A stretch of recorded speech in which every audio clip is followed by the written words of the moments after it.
So good evening, everyone. Millie just asked me to step up here and do this for you. My name is Allegra Davis. I have been attending various seminars of the Areopagus on and off for more years than I care to count. And I'm really appreciative to Jeffrey for this ministry. And I count Millie as one of my long-term mentors. So thank you so much for all of that. And one thing that Millie didn't mention that I'm going to throw out there is that if anybody is interested in the Colson Center Fellowship, you should reach out to Paul Atkinson. I'm strongly considering it, and I would love to have anybody else from this group join me in that adventure. So just something for y'all to think about. And I don't know, Millie, are you going to put that in your Watchman? All right, good. And y'all should help me encourage Millie to join as well. So anyway, with that, let's go to the Lord in prayer. Dear Heavenly Father, thank you so much for bringing us together tonight. Thank you for this wonderful, timely topic in light of the culture that we live in light of the political environment that we live in. Help us to take all of these truths that are being presented, help us to try to live according to your plan, help us to be salt and light in this dark world, and help us to just retain our saltiness as we go about the course of our day. Please be with us and bless us tonight with the information that Jeffrey's going to present, and we just ask that you watch over us and guide us as we leave this place. And in Jesus' precious name we pray. Amen.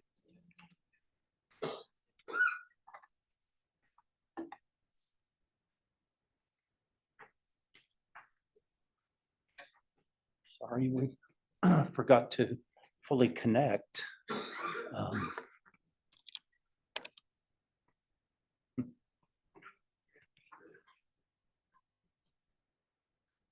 Okay, all right. Well, good evening. Good to see you all, and very much looking forward to our session this evening. And Millie, thank you for the announcements. Allegra, for the inspired prayer.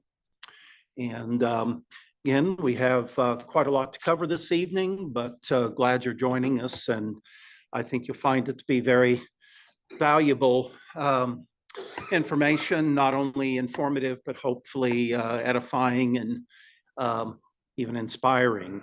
So anything before we get started? If not, I'll go ahead and call up the first of two PowerPoint presentations we'll be looking at tonight. Okay, so and those of you joining us online, always wonderful to see you.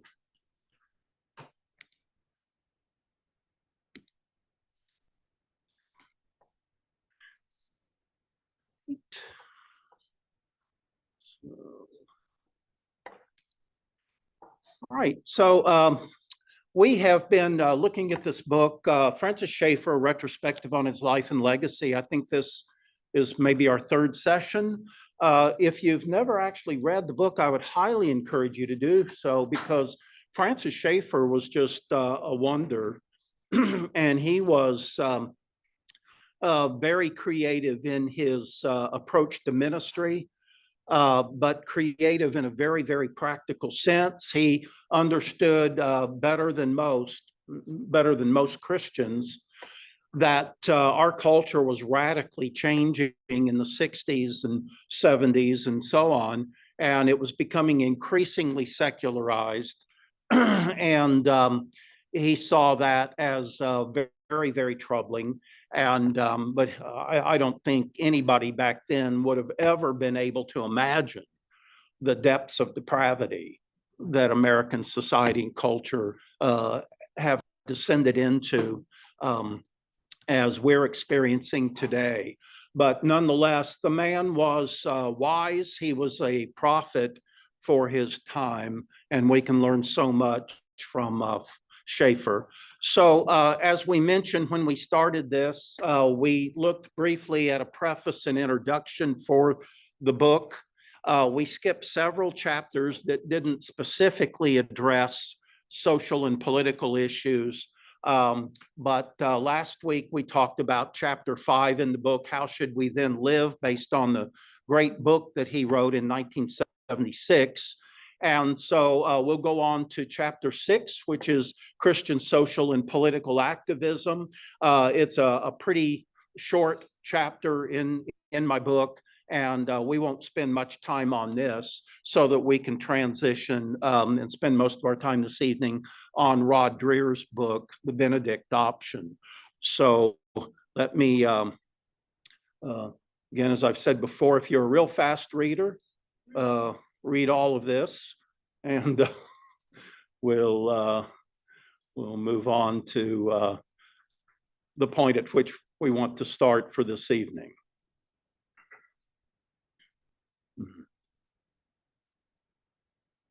All right, so we're into chapter 6, Christian social activism.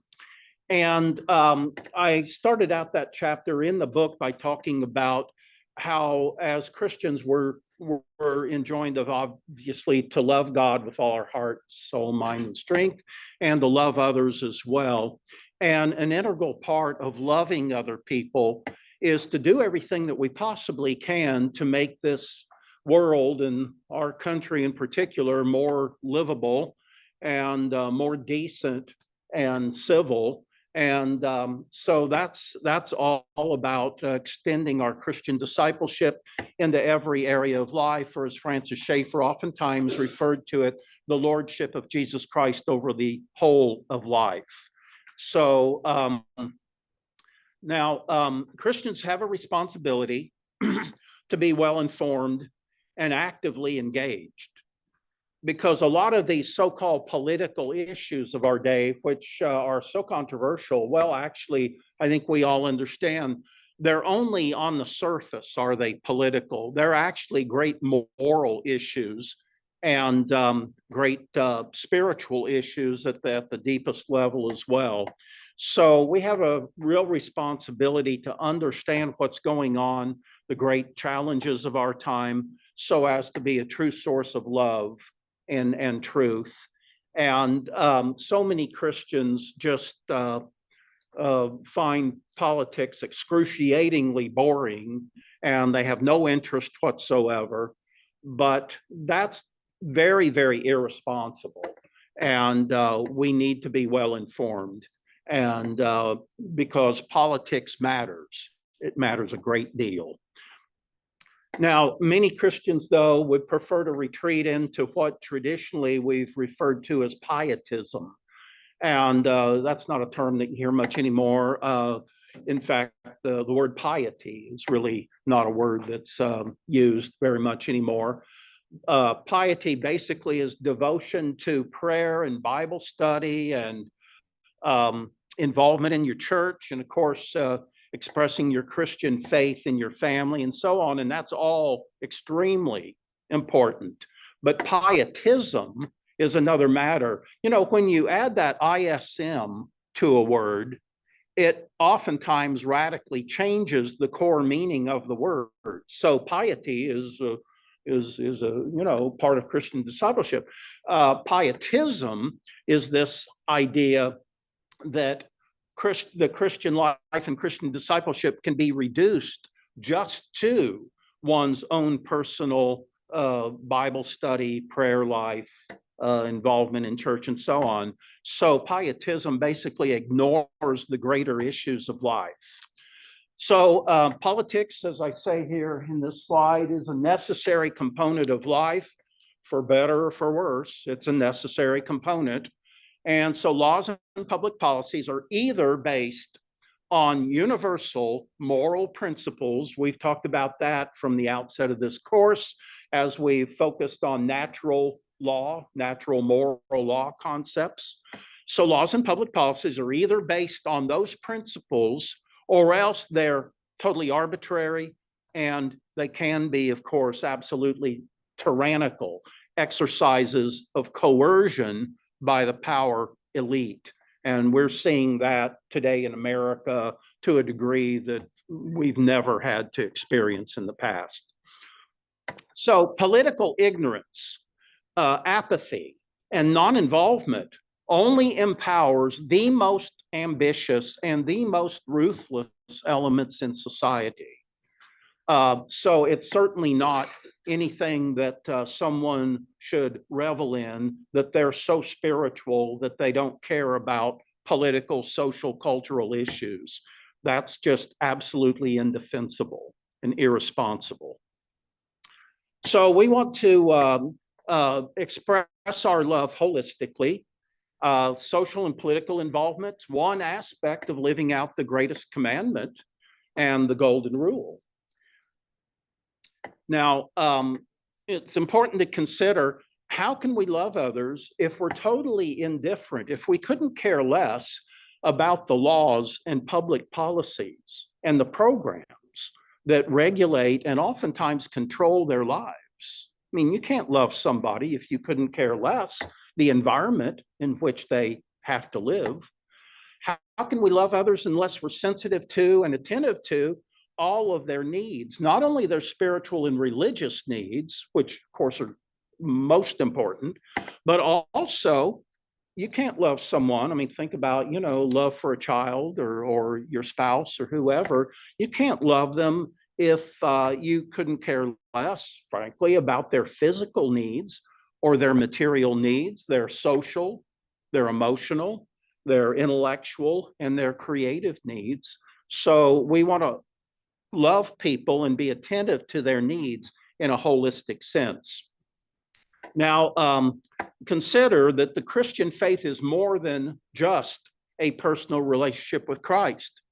It's actually a comprehensive biblical worldview that covers every aspect of life. And again, this was a major component of Francis Schaeffer's ministry. Now, when it comes to politics, there's basically a couple of major options.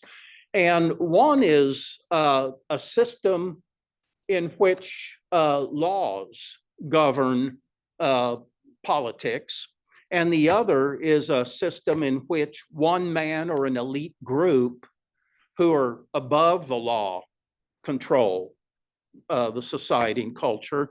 So the first is a system that we call lex rex. In other words, the law is supreme over the rex, over the king, or over government, basically.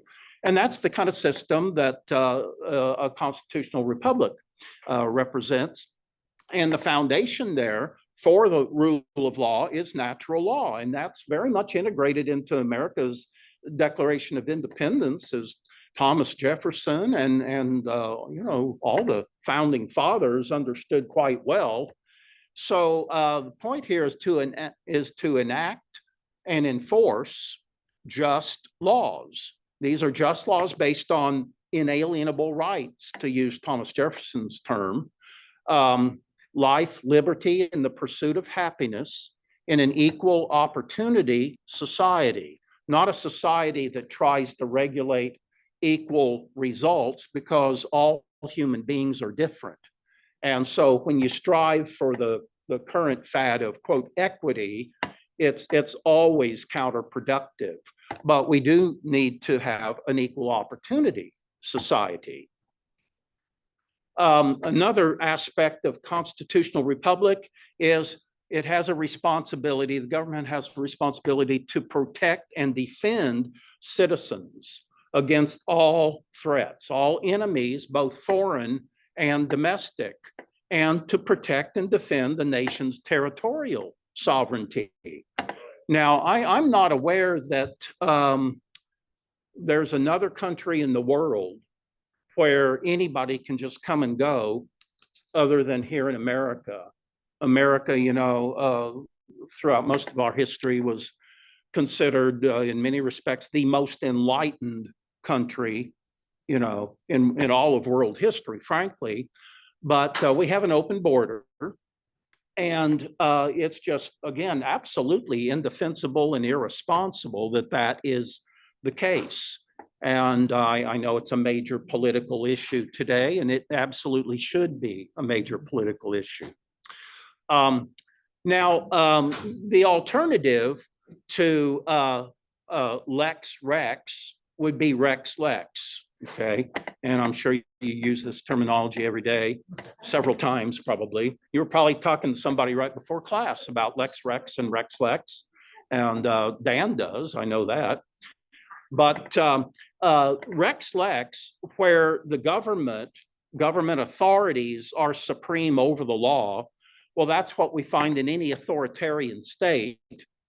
And the foundation is a total rejection of absolute moral laws, such as the Bible puts forth and natural law tradition has emphasized.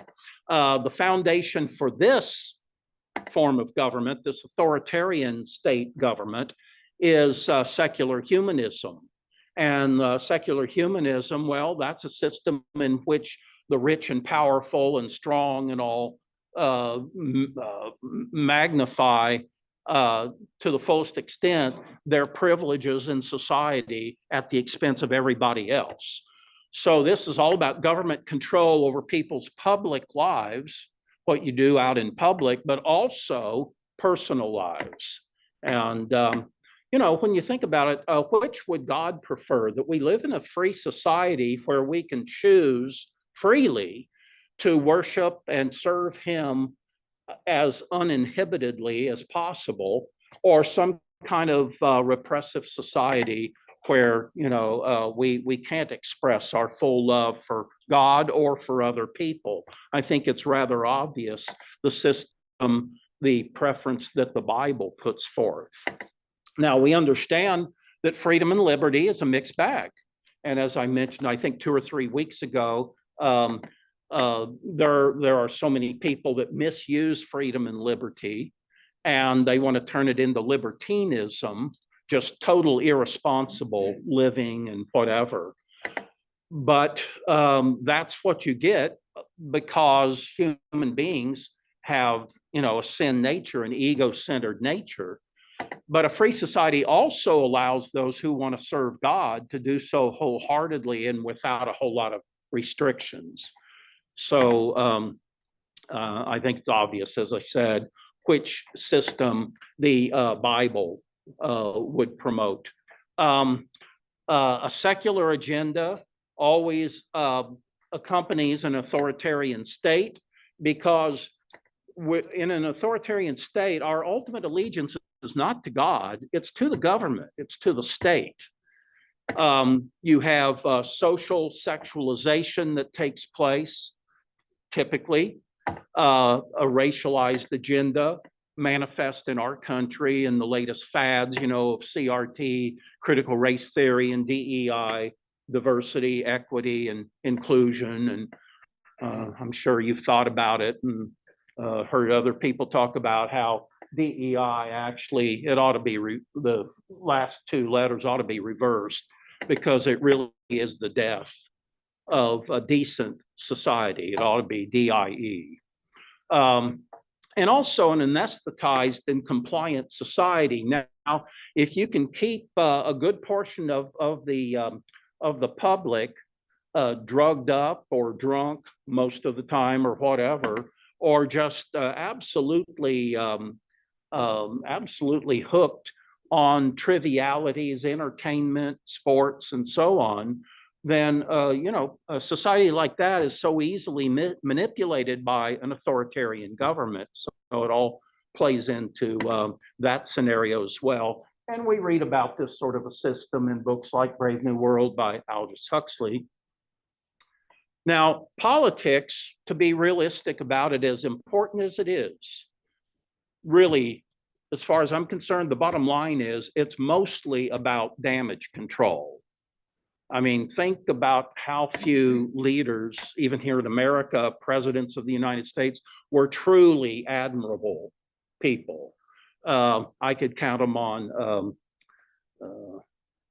either none or one hand, I think, probably. But we have a responsibility to, again, keep the very worst people out of office. Rarely do we have the opportunity where there's, an ideal candidate running.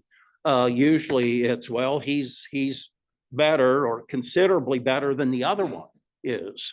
And so it's up to us to keep the very worst people. And by the way, in the last 50 years, it's come down to keeping the very worst party out of power.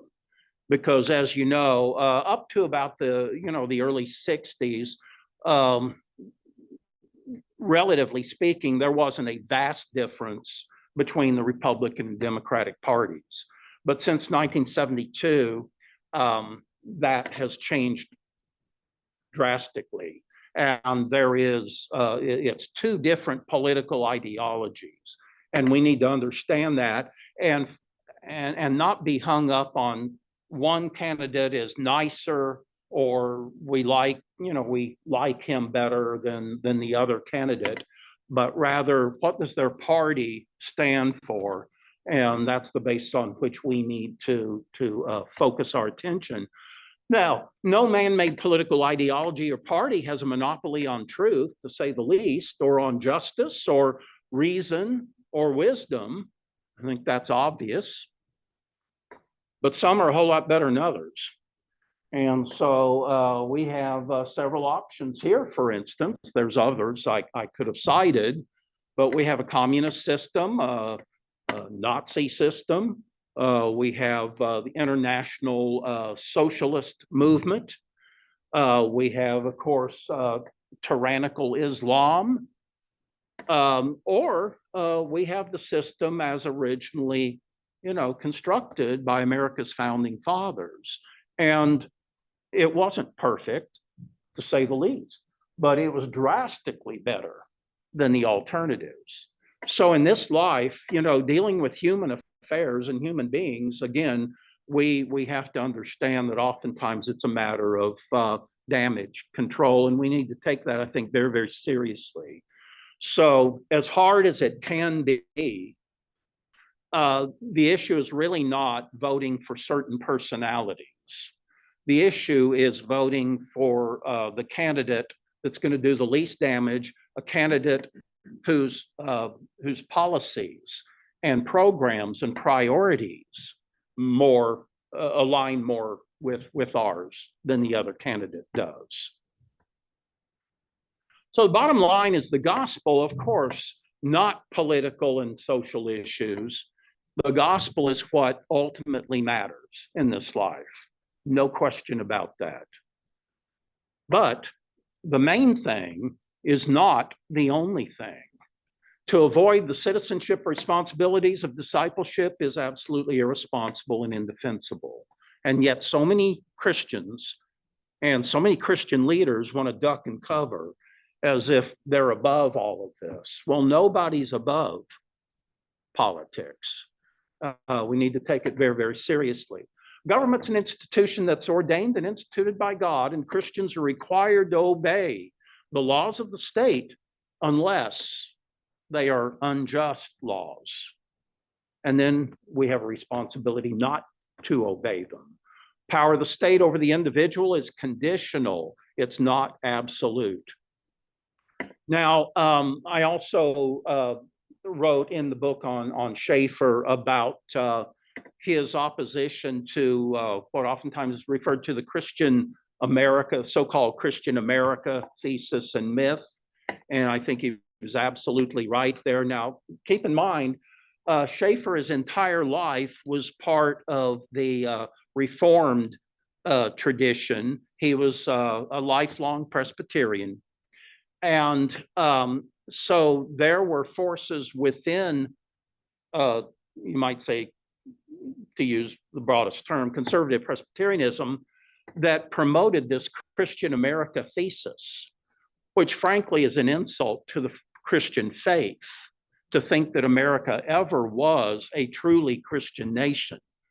Now, it's been influenced by the Christian faith, thank God, and that's a lot to be thankful for. But you had people in that tradition like R.J. Rushdoony and him pushing his theory of Christian Reconstructionism. Sometimes it goes by terms like theonomy or dominionism, or today you hear so much about Christian nationalism. And I know Paul has done a lot of research on this uh, fairly recent movement called the New Apostolic Reformation, and it's more it's more Pentecostal in its orientation. It's certainly not Calvinistic or anything like that. But people in that movement, the NAR, New Apostolic Reformation, they are very much pushing this so-called Christian nationalism agenda as well. Schaeffer adamantly opposed to that. And he frames it this way in many of his writings, and of course I just cite briefly here one of his comments. We must make definite, he says, that we are in no way talking about any kind of theocracy. We must not confuse the kingdom of God with our country. We should not wrap Christianity in our national flag. And again, we need to be very, very clear about that. We have talked earlier in our course about some of the basic principles of natural law. I won't go back over that for time's sake, but we covered all of that pretty thoroughly. And I also write about it in this book on Francis Schaeffer and in my book, American Crisis as well. The political orientations, we've been through this as well. This artificial, what would you call it? Line of demarcation. What? Somebody said. Yeah, spectrum. Yeah, this artificial spectrum where you start in the middle, which supposedly that's where all sane people are. And then the further you move to the left, it's government gets more and more and more authoritarian and oppressive until eventually you reach Marxism, communism. But going back to the middle, if you head rightward, then you have political systems that advocate less and less government control, like conservatism, what we call conservatism here in America, and then beyond that, even libertarianism. And then eventually you wind up with Nazism and fascism, which makes no sense, does it? It's absurd, okay? Because Nazism and fascism has far more in common with communism and Marxism than they are, any kind of an opposite. So, and again, very, very quickly, here is, I think, a two-dimensional model, which is considerably more in sync with reality. And that is, you start over in the bottom left-hand corner, no government, but of course, anarchism is just temporary. Somebody's going to fill the void. And very minimalist government would be libertarianism. Then you go a step further, and that is the original US Constitution, and then on up the scale until eventually you have a government that controls every, or tries to control every aspect of our lives. And these governments, of course, in the upper right-hand corner, these are expressly anti-Christian and totalitarian, essentially. So we have a sacred duty as Christians living in a relatively free country, not as free as it used to be, but still relatively free. And it's important to understand that the greatest threat to America and to Western civilization in general is secular humanism, a godless mentality, and an immoral agenda that threatens to pervert and destroy everything that's good and honorable and decent and civil. And I could have added everything that's just in society and culture as well. So the question basically is this: will the evangelical church and its leaders have the knowledge? You have to pursue it, don't you? It doesn't just come to you. You have to pursue knowledge. Will they have the wisdom? And most importantly, perhaps, will they have the courage to confront the great evils of our time? But we have so many church leaders in America who are afraid of speaking out on controversial, divisive issues for fear that they're going to lose some of their churchgoers, some of their members, and so on. And uh, uh, Rod Dreher addresses that to some extent in his book, but Eric Metaxas really zeroes in on that in his book, Letter to the American Church. And this is the last point here. Randall McCauley married one of Francis Schaeffer's daughters. And Randall wrote several years ago, Western culture has sown the wind and is now reaping the whirlwind. But nothing in history is inevitable. Human beings, not machines, are what create history. Well, he's writing before AI, so I'm not sure he's totally correct. Change, though, he says, is always possible, but the church would need to look very different from what the church looks like now, which, by the way, leads us right into Rod Dreher's book, The Benedict Option. As David Wells puts it, the church must begin to form itself into an outcropping of a countercultural spirituality. And that word, I know, countercultural, that came up in the 60s and all, and it was oftentimes attributed to hippies and so on. But that was really kind of an ersatz counterculture. And we're talking about a true counterculture, and we'll talk more about that later in a little while. So we have sacred duty, and we need to take it very, very seriously. Now, as I'm transitioning from the Francis Schaeffer book to Rod Dreher's book, any particular comments or questions? Yes, please, Chuck. Well, you mentioned Black Tract, and there was a book written by Samuel Rutherford. Yes. 1944. Yes, that's where the term comes from, actually. So, he was a Presbyterian, so I wasn't sure I was allowed to mention it. You can one time.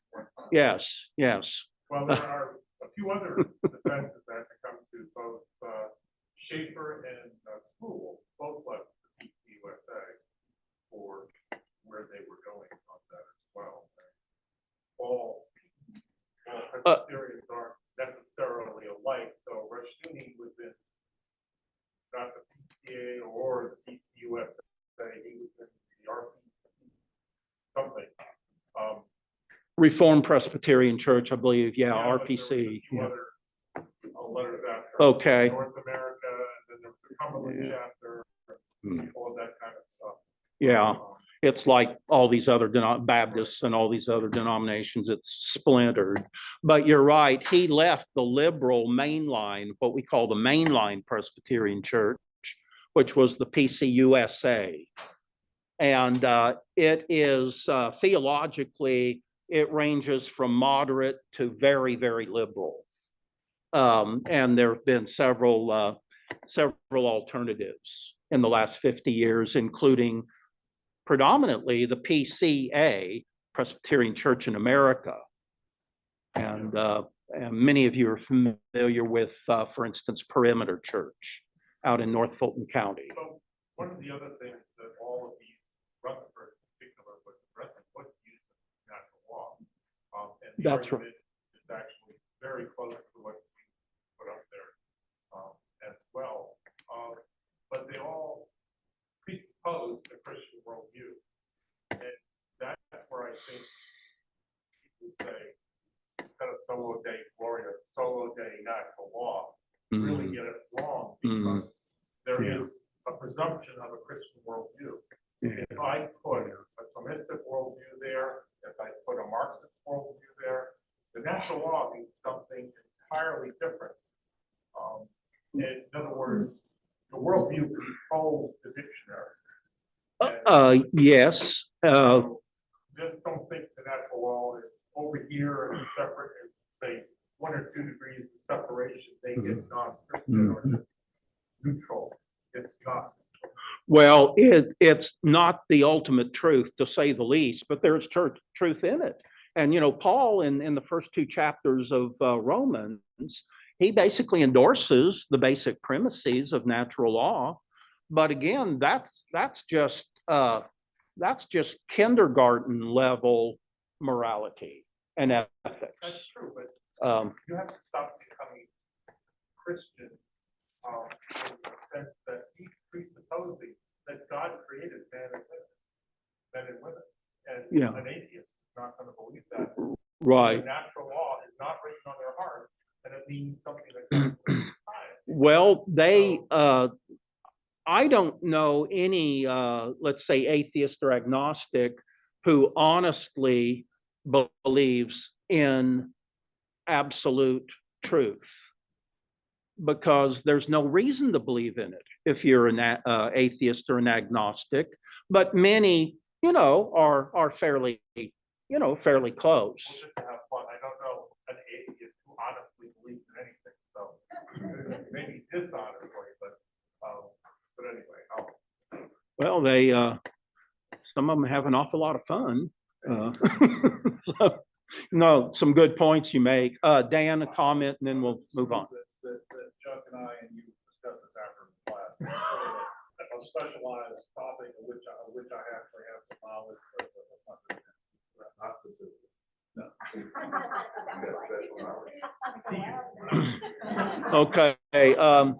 Better move on. Dan is very very troublesome. He wants to get us on track. So we shall. I'll take his wise advice, and he is a very wise man. Okay. Okay, so we're transitioning here to the Benedict option, live not by lies, and for the rest of our time, we'll be talking about what I consider a very necessary preface to the book. And now, let's see, I guess everybody has the article, the short, what was it, 6-page article or something. Dolly, I believe, might have a copy or two if anyone needs to borrow that. And those of you joining us online, you should have gotten an email with that 6-page article. It's entitled The Benedict Option, A Necessary Preface. Okay. So Rob Dreher has written 4 or 5 books. He's best known for the Benedict option and also the one that came after that called Live Not by Lies. And you see the subtitle there for Live Not by Lies, a manual for Christian dissidents.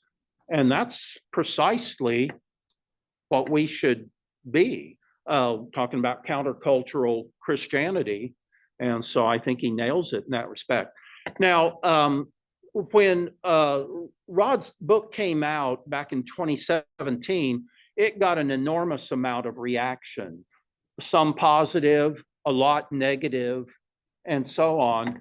And so we brought him in for an Areopagus forum. He very articulate, did a wonderful job. This was at Perimeter Church, by the way.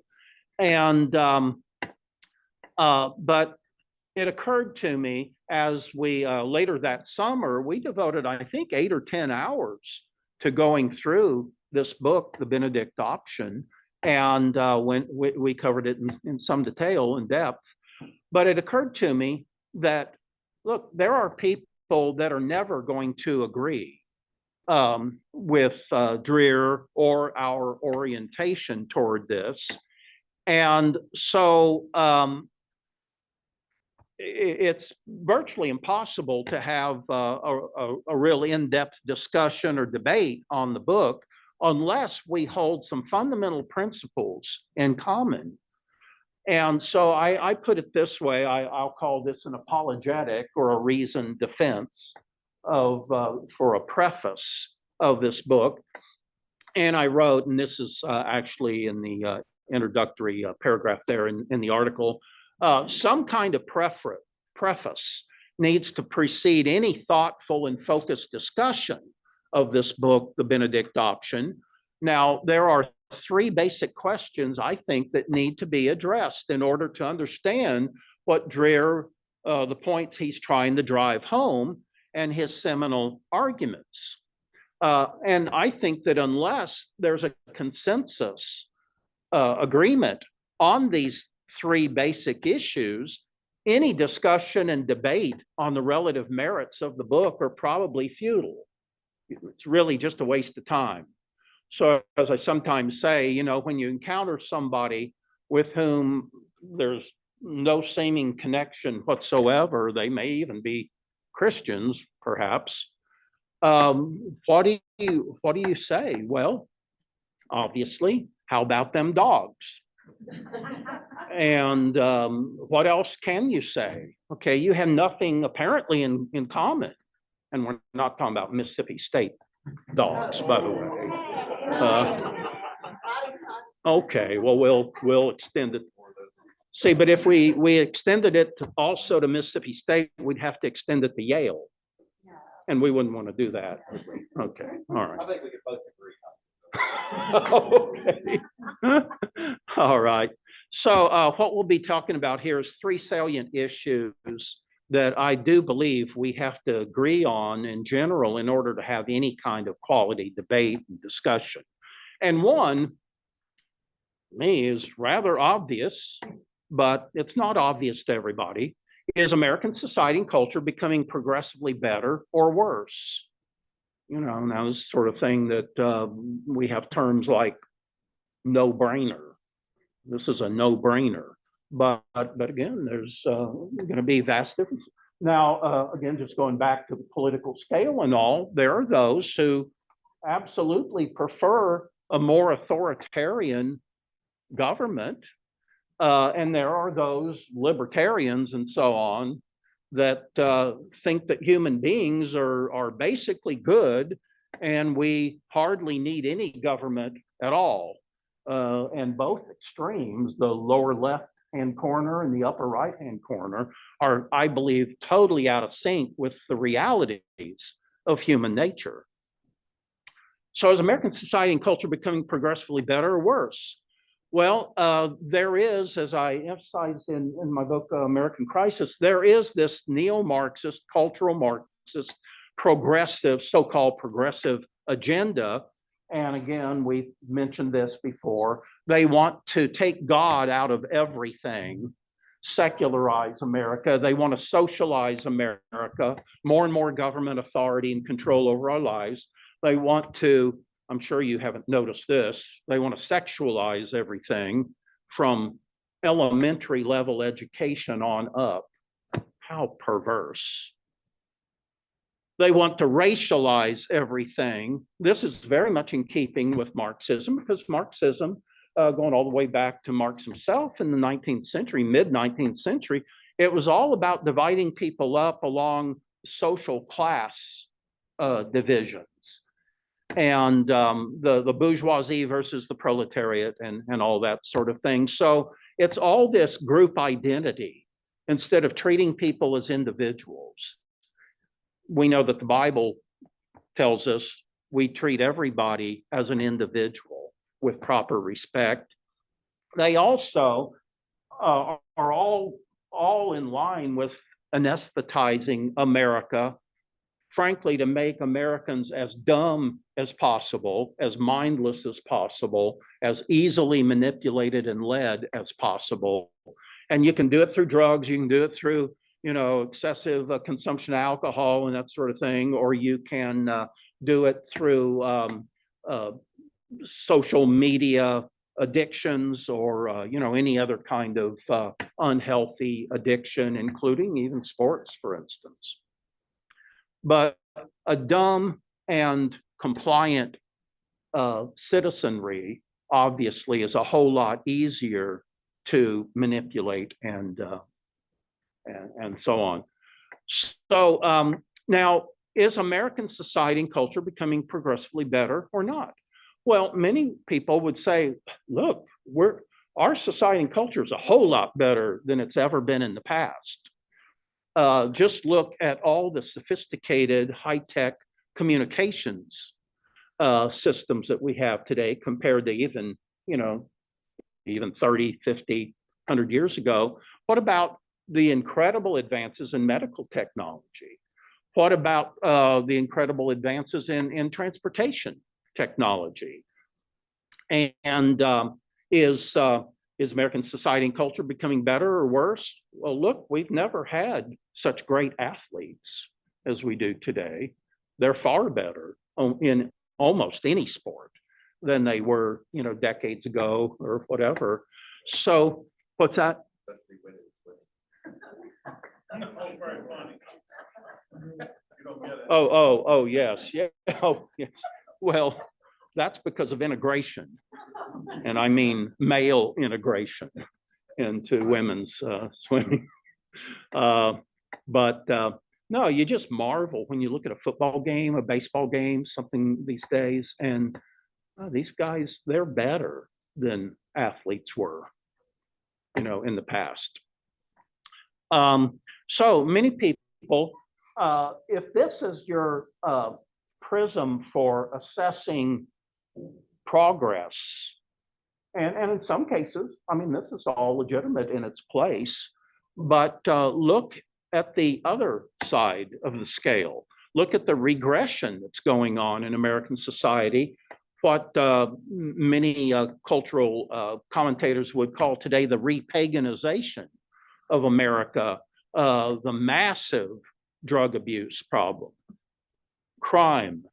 I mean, it's sickening just to watch the news these days, isn't it? Civil unrest, disrespect for the rule of law, pop culture decadence, of course, in music and movies, and I guess so much of what appears on online and everything as well. Also, just the incredible explosion of pornography.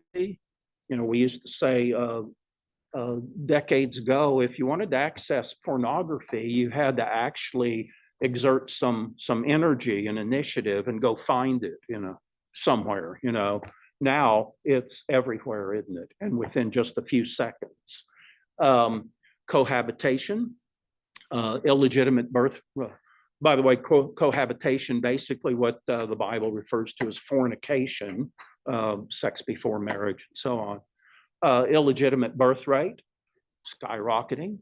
LGBTQ propaganda, of course, sex trafficking, abortion, which some have referred to as the holy sacrament of the sexual revolution. Sexual revolution is all about being totally liberated, quote, liberated, to have sex with anybody and everybody, according to your preferences. Now, there might be consequences to that in terms of unwanted pregnancy, but no problem. We can solve that through the holy sacrament of abortion.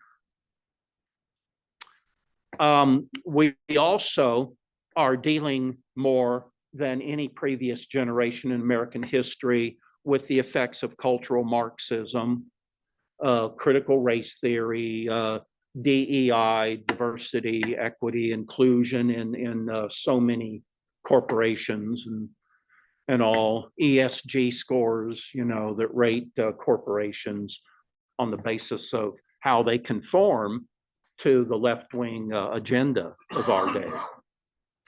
Declining standards in most areas of civic and cultural life.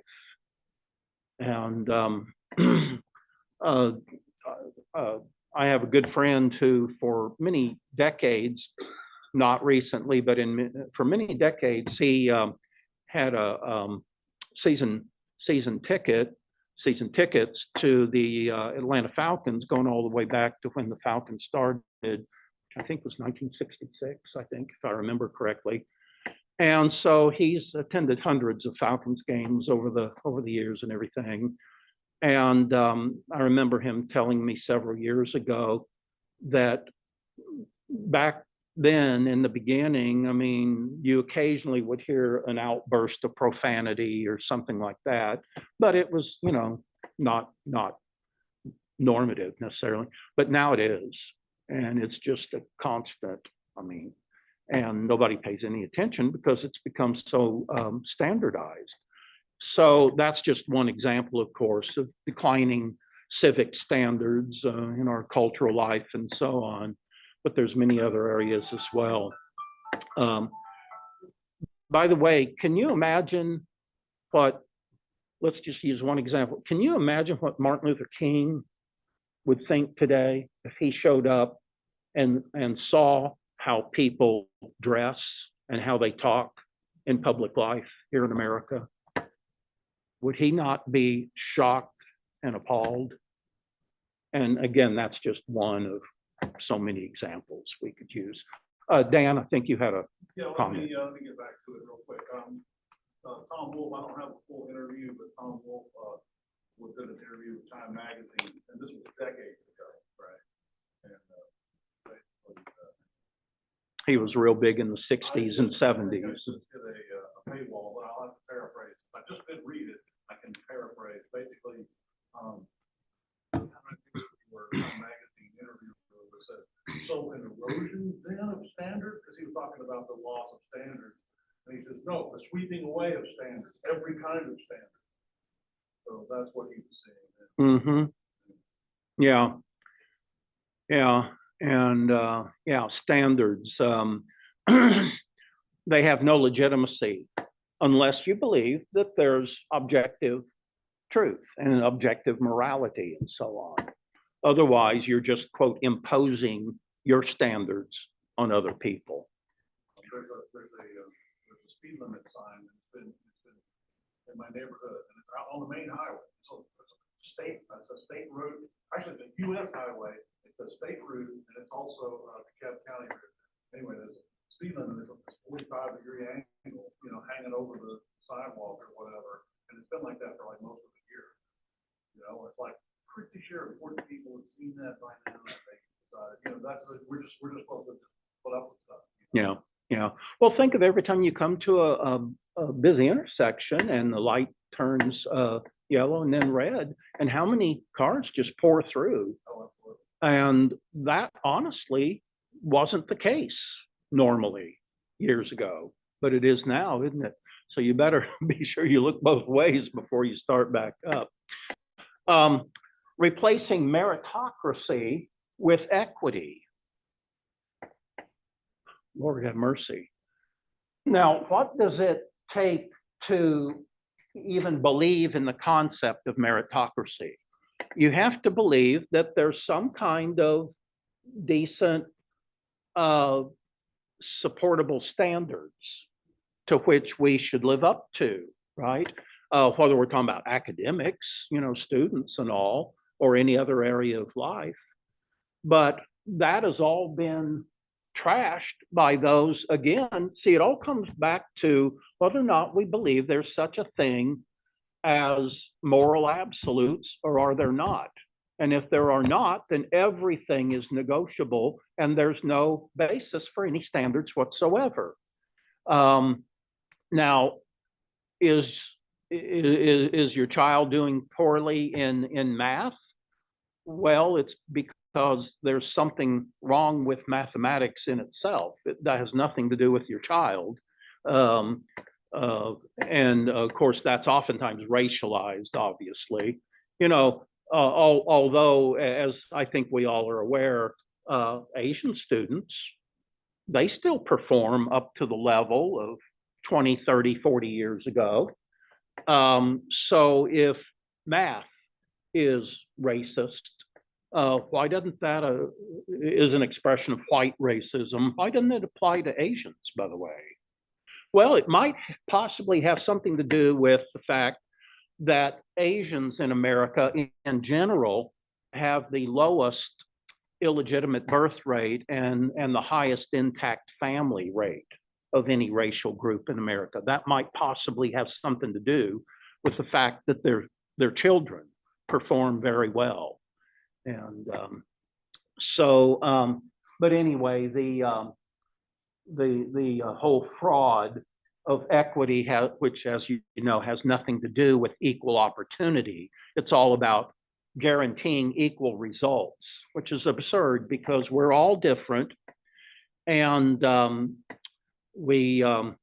like what the Black editorialist Thomas Sowell wrote years and years ago, talking about all of this. And he said, equity is just, it's impossible because every human being is unique and different. And he went on to say, some are, quote, better than others in certain areas of life. And he said, I'm not even equal to myself from one day to the next. In other words, some days I'm a whole lot better than I am other days. Okay. And I thought that was a pretty clever way of, sweeping away this artificial concept of equity. But we see it just pervasive in education. If certain groups are not performing up to expectations, well, there must be something wrong with the curriculum or the tests or whatever. Hiring and promotion the same way. We heard recently that is it United Airlines, which is putting such a premium on assuring that pilots represent the racial profile of America in general. And so no longer is it all about merit and excelling, but rather we need to make sure that that area of life is. And when you think about how many people's lives are on the line when you're flying on an airplane or something like that, it's just utterly absurd. We want the very best people, and we couldn't care less what their skin color is or what their sex is or anything like that. We just want the very best people. Now it's infiltrated the medical schools. Yeah. Oh, yes, you're right. Medical schools. That's been a recent Wall Street Journal article. Can you imagine when it gets your ratio, the different races, never mind the people taking care of you? And the classes that they take. Well, So they'll skip some of the oh, scientific classes oh to yeah, make sure that they. all this emphasis on DEI and all that sort of thing. So only a fool would go in and say, I want a white doctor to look after me. I mean, how ridiculous. And that applies across the whole scale, of course, of race and sex as well. Yes. So today there's a headline on it, not to be the Babylon, the truth, unfortunately. And it says woke doctors thought a tool that accounts for ethnic differences in kidney function was racist. So they removed it and screwed up the entire kidney transplant database. Apparently, with kidney transplants, different races are different. There was a different normal range for Right. kidney, the measurement of kidney function. Mhm. They thought that was racist, and now it's messed up. And it's a different thing whether you're white or black. Yeah. Yeah. So, yeah. Oh my. So let's pretend that there are no real standards for anything. That's what equity is all about. And so on that basis, you can't, quote, discriminate against anybody if there's no objective standards by which to discriminate. Number of hypocrisy. Give a math example. Where there are no standards, math, for performance, school, so everybody can get a trophy. Oh, yes. But Yeah. the number one problem with high school, North Georgia here, is cheating. So if there are no standards, why aren't kids cheating? So there's this hypocrisy that's going on. That's really kind of interesting. And obviously there are standards. People don't want to admit to them. Yeah. Because kids are so cheating to make them. But a few years ago, I'll make this quick. A few years ago, I want to say that Louder. 2 or 3 years ago, the state patrol, they have a training class, especially like police academy, and they hire everybody that's hired that year goes to this one class, and you're hiring this whole group of people all at once. And well, they all trained and shot guns and drove cars fast and did everything. And the whole class cheated on the exam, and they were all fired. The whole graduating class, they just went without a year of hires. Yeah. The Georgia State Patrol because they all cheated on the exam. It's like, bye. I vaguely remember that. Yeah. There was also a big cheating scandal, wasn't there, at West Point several years ago as well? Yeah, something that in the past supposedly was very, very rare. All right, so here's the left-wing critique, and as we said, let's be sure that we understand that America has had so many flaws in its history and so much injustice and so on, but we don't compare America or any other nation with some artificial standard of utopianism. So we only compare America, for instance, with every other country in the real world, not in the fantasy world. But here's the left-wing critique: America is racist, it's sexist, it's homophobic, xenophobic. It's also xenophobic again. So apparently that's a real problem. It's hegemonic, which means, we try to control events, around the world and so on. America is self-righteous, puritanical, and fascist, devoid of true social justice. So where would we look to for true social justice? Well, how about the Soviet Union and China and North Korea and ideal nations like that, for instance? And we also have on the other extreme the Christian America myth, which we've talked about, which I've written a lot about. The reality is that America, by comparison to every other nation in the real world, has been, I think, more biblically Christian influenced than any other nation. And that's been a major contributing factor to America's, quote, success over the last 250 years. R.C. Sproul, I've mentioned this quote by him before. I doubt, and this is so sobering, I tell you, every church leader and every one of us should take this very seriously. I doubt if there's been a period in all of Christian history, he says, when so many Christians were so ineffectual in shaping the culture in which they live, as is true right now in the United States. Mm-hmm. Yeah, those were the good old days, 27 compared to now. So again, I mean, just that quote, we could have an entire class section on just that. All right, so we've talked about as American society and culture becoming progressively better or worse. To me, it's overwhelming, the evidence that it's becoming worse. Is there a culture war in America? The idea of a culture war is not a popular topic.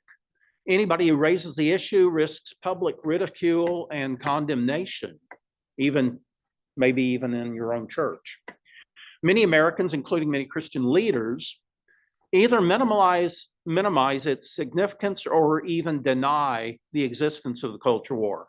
This is understandable because we would all like to think that the best of others, including those with whom we disagree. But the harsh reality is that not everyone shares a common value system, to say the least, a common vision, or a common moral code. In reality, there are two Americas, whether we like it or not, two Americas whose values and goals are incompatible. And in such situations in which truth and morality are at stake, peacemaking is attainable neither through compromise nor capitulation. So look at how the culture war is being played out in our politics these days, in Congress and so on. And yet you've got these, quote, moderates who just don't get it, do they? They don't realize there's a war going on, and it's a culture war, it's a moral war, and they think that there's relatively little difference between the two sides. And some of these are very nice people, by the way, but they are like they're like pacifists. in a war. And that is they can't make up their mind which side is more right and which side is more wrong. And so they sit it out, and oftentimes they see themselves as being morally superior because they're not involved in the fighting of the war or the culture war.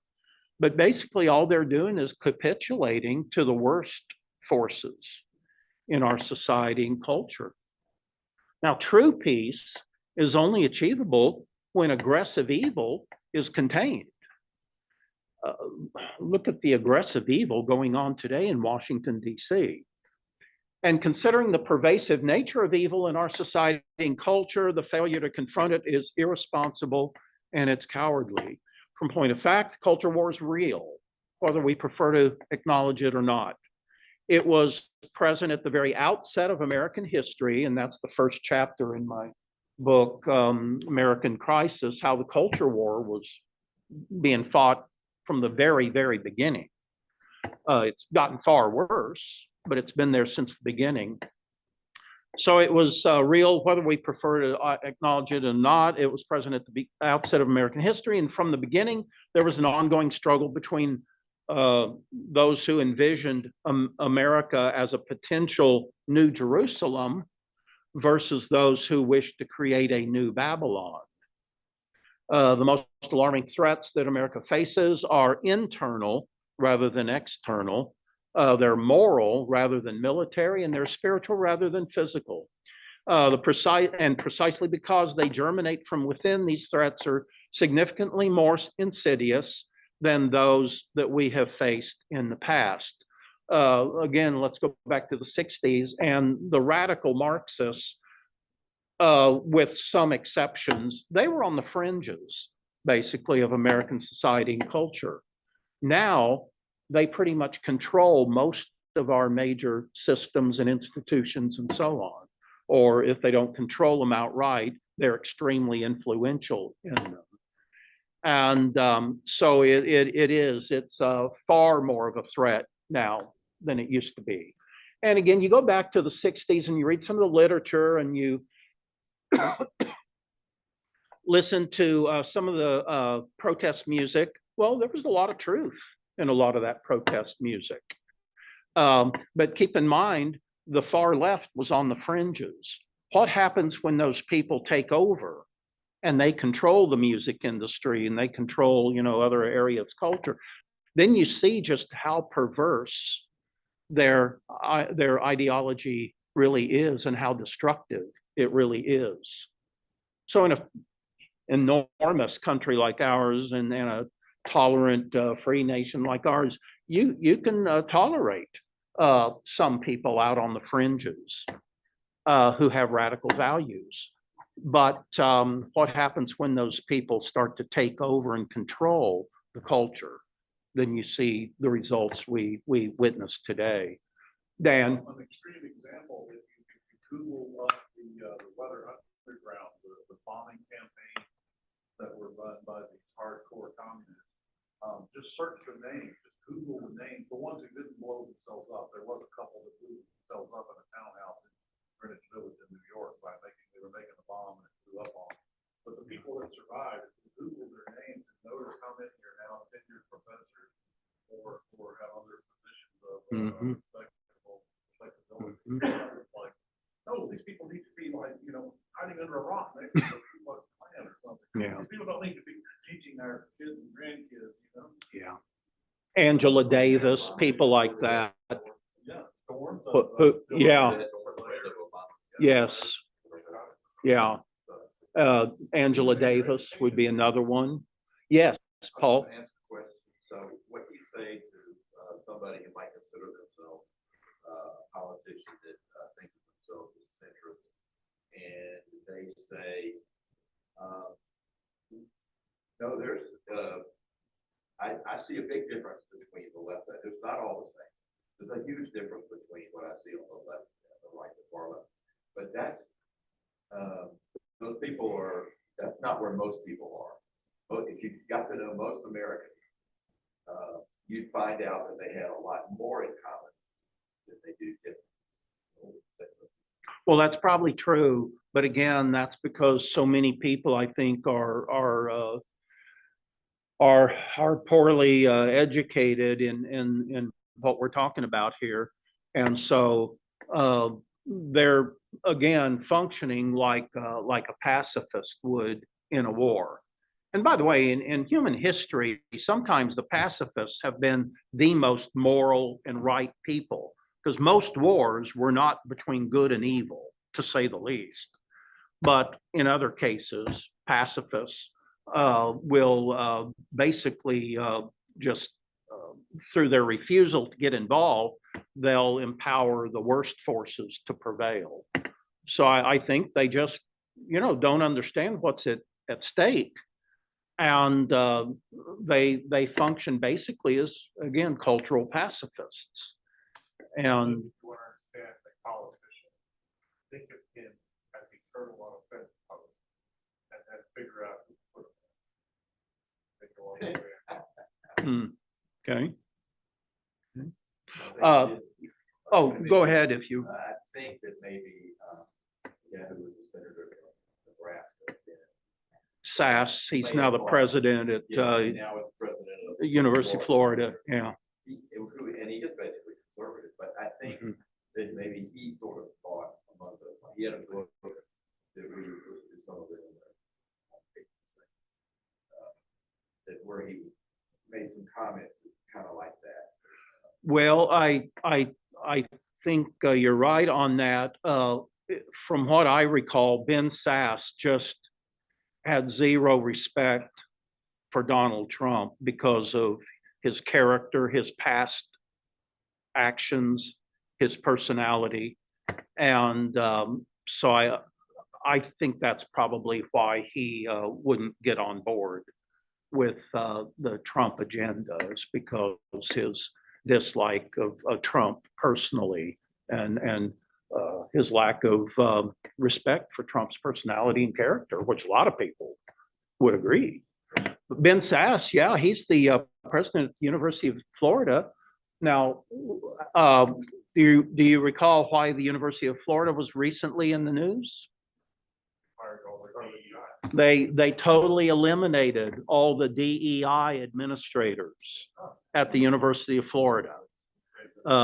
So that's Ben Sass. So Paul, I think, I mean, from what I know of the guy, he's a very decent guy. He just could not stand Donald Trump. And that's understandable, but on the other hand, look what's at stake in our politics today. Bill, you were going. Very interesting sessions on TV meetings.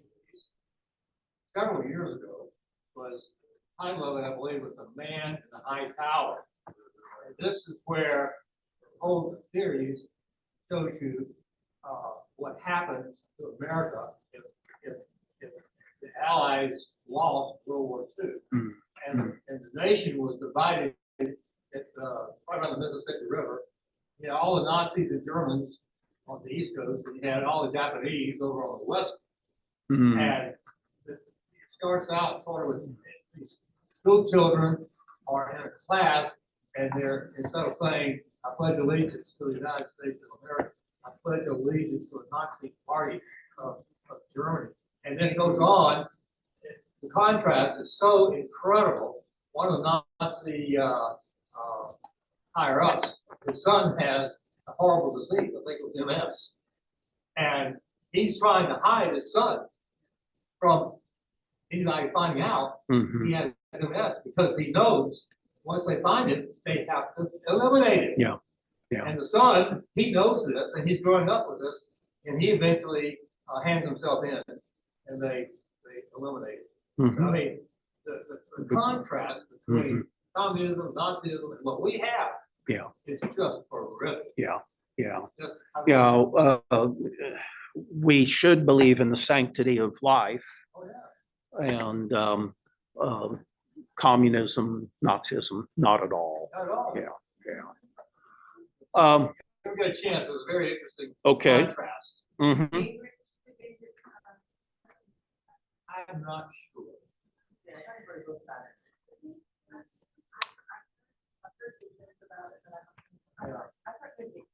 It's just horrifying. Okay.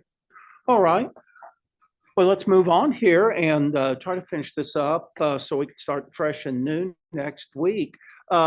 Robert George is one of the wise men in America today. He's a legal professor at Princeton Law School. He's written, "The days of socially acceptable Christianity are over."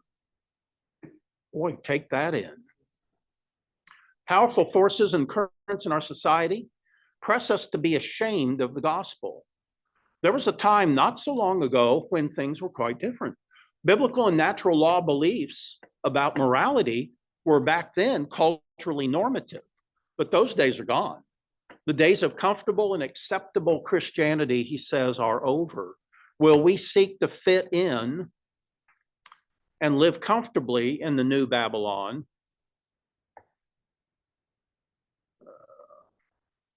Goes on to say, one day we will give an account for all we've done and failed to do. The judgment seat of Christ, isn't it? One thing alone will matter: was I a faithful witness to the gospel? Did I do everything in my power to place myself on the side of truth? Did we stand up for the truth, bearing the cost of discipleship, like so many early Christians did, of course, that are inevitably imposed on faithful witnesses to truth by cultures that turn away from God and his law? Or were we ashamed of the gospel? I think more than ashamed, cowardly. And then Peter Kraft, the great Christian apologist, who wrote in his book, How to Win the Culture War, Satan's fourth principle of the Great War, the war against civilization and the war against Christianity, the campaign to destroy Western civilization, quote, cover up the battlefield with peace banners. Talked about, not taking sides in the culture war, to deny the very existence of the war.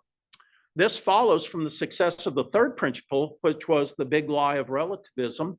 If there's no absolute truths, then there can be no real war. If you reject the idea that there is any real evil worth fighting and any real good worth fighting for, you reject the idea of spiritual warfare itself.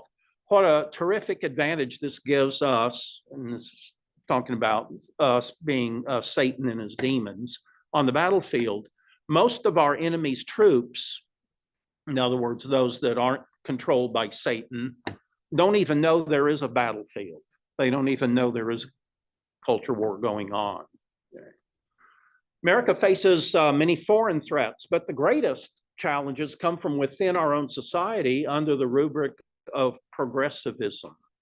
This ideology, we can call it secular humanism, we can call it cultural Marxism, political correctness, or wokeness, or whatever term you want to use, poses the greatest threat to individual morality, civic virtue, social sanity, our public institutions, and every aspect of American culture, including the church itself. Jean Edward Veith, again, one of our great thinkers today, over the last 30 years or so. It's not just social conservatives, he says, who have a cultural agenda.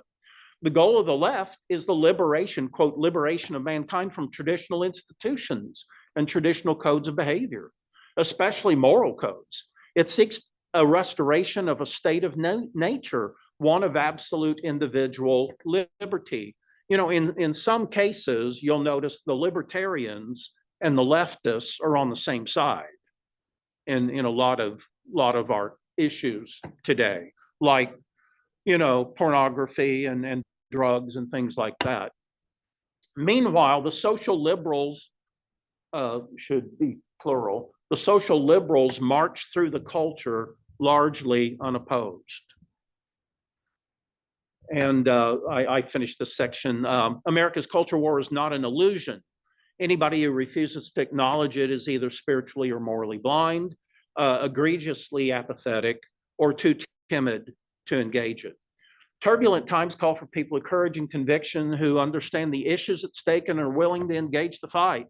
As Christians, we understand that underlying the culture war is a spiritual struggle between reality, truth, justice, morality, and civility. on the one hand, and idealism, like Marxist idealism, for instance, deceit, injustice, immorality, and incivility on the other. Furthermore, we know that the primary battleground in this war is the human heart, and that not Washington, D.C., but the human heart, and that what we see manifest in our society and culture today is merely the expression of a titanic struggle between good and evil that's being waged in the spiritual reality. So again,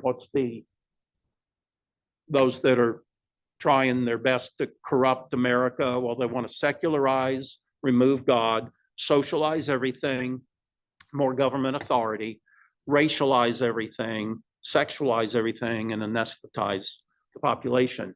So what we're faced with here is a clash of two worldviews that are contradictory, and they are incompatible, something that these moderates don't seem to get, and they're irreconcilable. And Dennis Prager puts it this way: America will be united only when one of these two worldviews, ours or theirs, prevails over the other. He's absolutely right. We're about out of time. So is true Christianity countercultural? Well, scripture is absolutely consistent and unambiguous and unequivocal. And you can read in the article, all these verses that I have on PowerPoint here are verses that I mentioned there in the article. And if we had time, we could go through all of these. But, oh, how about this quote from Thomas Merton? Society, he says, he's talking about the so-called Desert Fathers, those who back in the 3rd and 4th centuries and afterward already saw that mainstream Christianity was being co-opted by the state, by the Roman state, the Roman imperial state. So a lot of them decided that they could no longer live in Roman society and cities and whatever, and they needed to go out and fellowship with other Christians in small communities outside these centers of civilization. And we call people like that the Desert Fathers. There were also Desert Mothers. But he says society was regarded by the Desert Fathers as a shipwreck. Society was regarded as a shipwreck. Does that sound familiar? From which everyone needs to swim for his life. This blends right in with Rod Dreher's book, The Benedict Option. These were men who believed that to let oneself drift along, passively accepting the tenets and values of what they knew as society, was purely and simply a disaster. Their souls were in jeopardy. And by the way, this is after Constantine stopped the persecution of the Christians, and then a generation after Constantine, one of his successors, Theodosius, declared Christianity, so-called Christianity, to be the official state religion, and it replaced paganism, traditional paganism.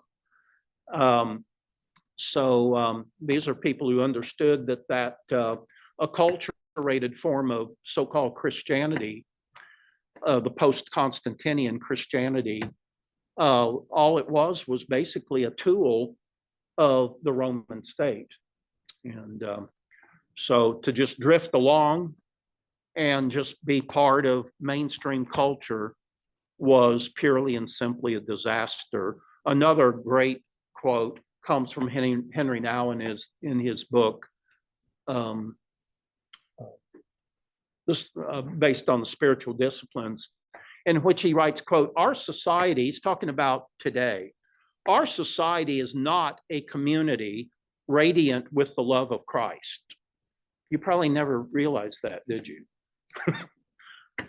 No, our society is not a community radiant with the love of Christ, but instead our society is a dangerous network of domination and manipulation.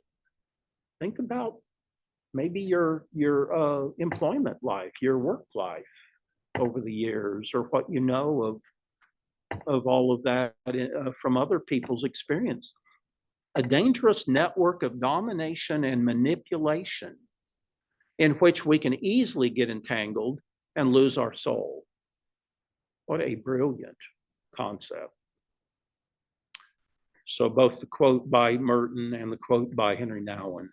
And then again, many other verses on the issue of living as countercultural Christians, verse after verse after verse.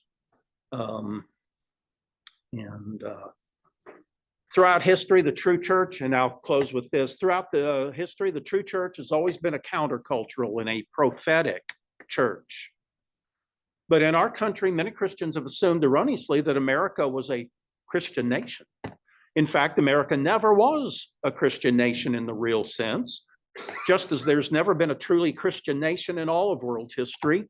But America has been uniquely influenced by Christian values. And it is the erosion of these values that's the principal cause for our present crisis. What we see around us and rarely question is a form of Christianity comfortably integrated into the cultural mainstream and the power structures of our day. But this is an acculturated form of Christianity in contrast to the early church that understood its role in society to be that of a spiritual countercultural community in tension with the norms of the day. As a spiritual reality, the true church made up of those who, the true church is made up of those whose lives have been redeemed by Jesus Christ and transformed by the power of the Holy Spirit, holds beliefs, values, and priorities that are never compatible with the prevailing zeitgeist, the dominant spirit of the times. So in summary, American culture is rapidly degenerating. I think there's plenty of reason to believe that, into a new dark age marked by spiritual, moral, social, economic, political chaos and eventual collapse. May come a lot sooner than we even imagine. Culture war has been raging for decades, and the forces of secular humanism are winning decisively, and true Christianity has always functioned as a countercultural presence and a witness in opposition to a decadent world system that celebrates narcissism, hedonism, pleasure seeking, consumerism, just can't get enough stuff, and materialism. Without a firm grasp, many readers, reviewers, and critics of the Benedict option and his other book, Live Not by Lie, will flounder about in a perpetual state of mystification. These are those who constantly complain, why can't we all just be nice and get along? These are also those who constantly cry, peace, peace, when in fact, there is no peace. Culture war, spiritual war, actually. So I know we've gone 4 or 5 minutes over time, which is unprecedented, isn't it? Again, I know we can't tarry here, so any thoughts or questions, just very brief, that would be edifying to everybody involved?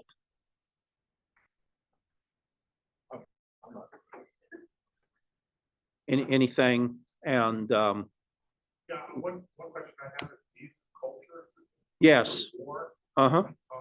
it tends to apply to us, especially the language that we're being thrown to us. It makes it sound like the war is limited to culture. And I think it would be better understood as an unrestricted warfare. When you have two worldviews that are fighting it out. So just don't think this is a culture only. Yeah. And of course, I think others use the word culture in the most comprehensive sense. It also includes our spiritual lives and whatever, but it's a language that it's we're stuck with because that's the language, that's the conversation we're having. right. And here's a comment from Pat Quigley. He says, I thought Ben Sass was president of the University of Miami. I think it's Florida, Pat. And he later said, you are right. It is U of Florida. And let me leave you with this. Are you aware that there has ever been a better governor than Ron DeSantis in American history? So we'll leave it at that. And great being with you all. And those of you who joined us via Zoom, I hope that was not only informative, but edifying and inspiring, properly inspiring as well. And it's just wonderful being able to interact with people like you. So, pardon me? Yes, yeah, the governor of Texas also stands up very heroically. Oh, you are? Okay. Well, both Texas and Georgia are relatively free states. So now you're here permanently, right? Good, good. Texas doesn't need you as much as Georgia does. Did you hear the new bill Georgia put before the assembly today? No, Janet, what is that? That biological males cannot compete as females, and that they also have the wording that they should not be able to use the same bathrooms as if they identify as, if biological males identify as women. Yeah. Not to allow them to play sports with real biological girls and not to use the same bathroom. So it hasn't passed, but it got introduced today and it caused a stir. But I hope it goes through. That's very discriminatory. No, it is. On what Common basis? sense. Yeah, on the basis of reality and common sense, that is very discriminatory. Yeah. Thank you, Janet. I'm sorry, John, go ahead. It's sad we have to have a bill like that. I think it's. Oh. It doesn't make sense. No. Why do we have to have it? I know. I just hope women don't take over in football. Yeah. And that's anyway. Well, great being with you all, and blessings on your week, and look forward to continuing into this great book, The Benedict Option by Rod Dreher, next week. Good night.